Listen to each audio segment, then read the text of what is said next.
Hello everybody, welcome back. Just a quick video today on Surah 2, Ayah 256, which states in part, "There shall be no compulsion in acceptance of the religion. The right course has become clear from the wrong." So, I'm going to talk about this verse a little bit today, and this is the often cited verse when Muslims say Islam is a religion of peace. There's no compulsion in religion. I'm going to show you that there are multiple ways of interpreting that verse and look at a couple of specific examples. So we'll start with Ibn Kathir's tafsir. Now this is not the version of Ibn Kathir's tafsir that you're going to find online, at least to my knowledge. So his tafsir, of course, is lengthy, and different Islamic scholars will abridge it and translate different parts of it rather than translating the whole thing. So this is abridged by Sheikh Muhammad Nasib al-Rafi'i. All right, so this is his version of his abridged version of Ibn Kathir's tafsir. So Kathir starts off by saying, of course, he cites the verse Surah Al-Baqarah 256, and he says, Allah says there is no compulsion in religion, meaning do not force anyone to embrace Islam because it is clear and its proofs and evidences are manifest. Whoever Allah guides and opens his heart to Islam has indeed embraced it with clear evidence. Whoever Allah misguides blinds his heart and has set a seal on his hearing and a covering on his eyes cannot embrace Islam by force. So Islam is very deterministic. If you read Sahih Muslim, at least my collection of Sahih Muslim is the Dar al-Salam numbering system. So right around the 6700s is where a lot of these conversations take place between Muhammad and his contemporaries. And they ask even about day-to-day activities. Are these determined? And the answer is, from Muhammad is yes. Same thing in Sahih al-Bukhari. In the 4900s, you'll find very, very similar narrations. And of course, this is similar to the Quran, Surah 639, 7178, 1099. Allah sets on a straight path whom He will and sends astray whom He will.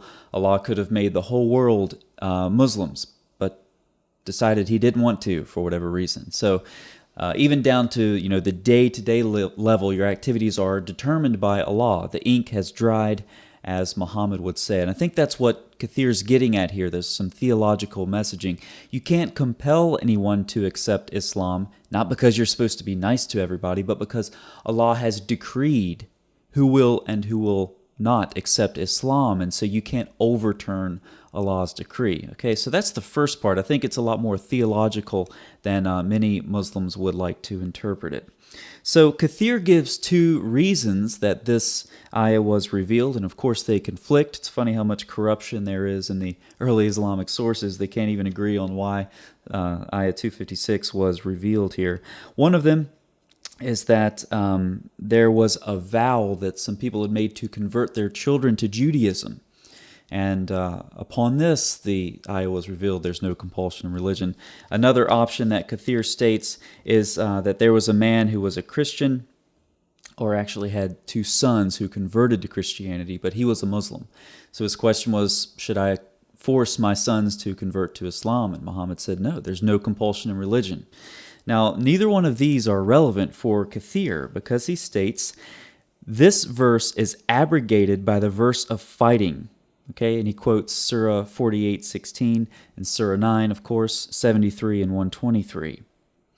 So then Kathir continues, therefore, all people of the world should be called to Islam. If any one of them refuses to do so or refuses to pay the jizya, they should be fought till they are killed. Okay, so for Kathir, it's abrogated. One of the most influential commentators in the history of Sunni Islam says, all people of the world should be called to Islam. If any one of them refuses to do so or refuses to pay the jizya, they should be fought till they are killed. And now you know why the abridged version that is online doesn't contain certain parts of Ibn Kathir's tafsir. These aren't things that Muslims want you to read. But those are Kathir's words. So regardless of why Surah 256 was revealed, for Kathir it doesn't matter.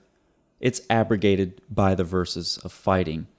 So now you look at Muhammad's life and you say, okay, is this the life of a man who didn't compel people to accept Islam? Well, look at Surah 8, Surah 9, look at, again, Kathir's work, Battles of the Prophet, look at the Hadith, the books of jihad, Kitab al-Jihad and Sahih al-Bukhari, for example. And I'll give you a specific example from Sahih Muslim that doesn't have anything to do with fighting, but certainly has to do with compulsion.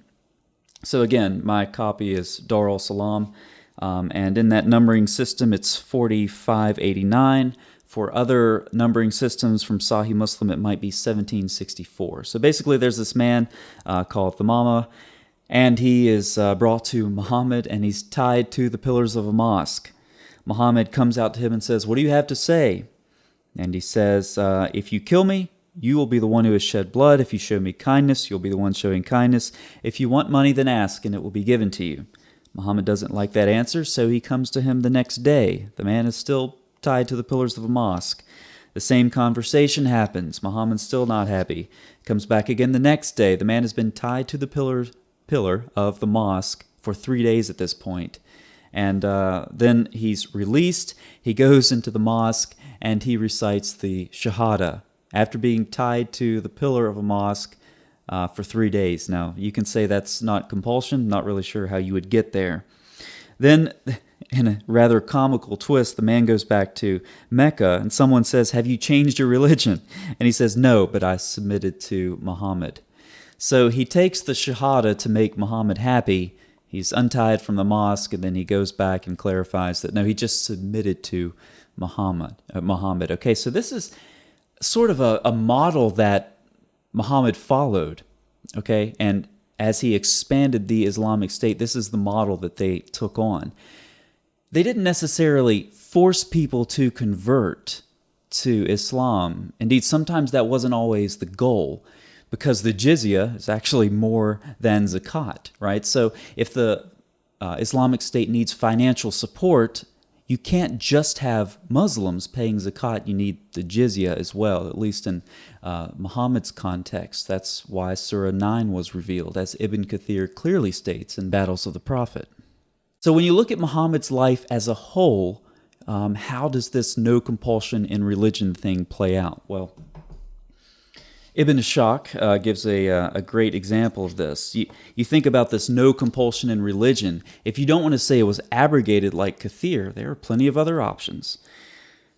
So first, this is page 212 of Surat Rasulullah. He, that's Allah, gave permission to his apostle to fight and protect himself. Then he says, when they, that is Muslims, are in the ascendant, they will establish prayer, pay the poor tax, enjoin kindness, and forbid iniquity. For those who have read Sharia, forbid iniquity. There's a lot of baggage that goes along with that, a lot of violence that goes along with that. And then God sent down him, fight them so that there be no more seduction until no believer is seduced from his religion, and the religion is God's. Okay, so catch that. When they are in the ascendant, then God sent down, fight people until they believe in Allah. And of course you have Ibn Qayyim, who parallels this very closely.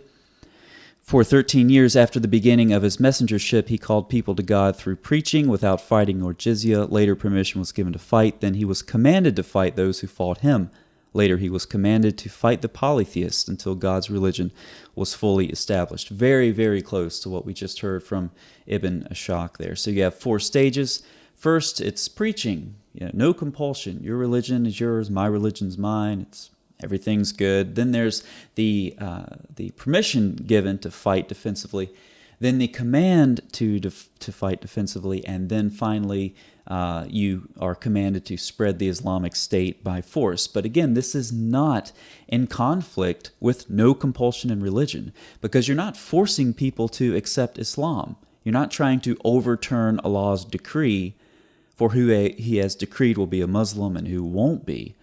All you're doing is you're forcibly expanding the Islamic State, and you're forcing these people who do not accept Islam to be dhimmis under the Islamic State, pay the jizya, and feel themselves humiliated and subdued, just like the individual who was tied to the pillar of a mosque for 3 days who finally submitted to Muhammad. So now you know, whenever you have Muslims who quote this verse, Surah 2:256, that it didn't stop Muhammad from committing a lot of atrocities. It didn't stop Muhammad from tying a man to a mosque. It didn't stop Muhammad from waging offensive jihad to spread the Islamic State. and subjugate people into a demi-status, or you could simply take Ibn Kathir's route. This verse was abrogated by fighting, and there he cites Surah 9. So lots of different takes on no compulsion in religion, but it by no means implies that Islam is a religion of peace. Have you ever wondered why there are so many ahadith which testify to Muhammad's engraved ring? Have you ever wondered why in the Quran it said that Solomon was given the power to control the wind? Have you ever wondered why Muhammad thought that some dogs were the shaitan? And after you're finished laughing at the story where a rock runs off with Moses' clothes, have you ever wondered what the source for that story is? Have you ever wondered why the story of Adam and Iblis in the Quran sounds so much like pre-existing legend? We'll be looking at possible answers to these questions and more as we continue a source-critical journey into the primary texts of Islam and the connections between them and tales of mysticism, memoirs of magic, and the folklore of antiquity. I hope you'll join us on my channel for what will no doubt continue to be a fascinating journey through the tales of the ancients.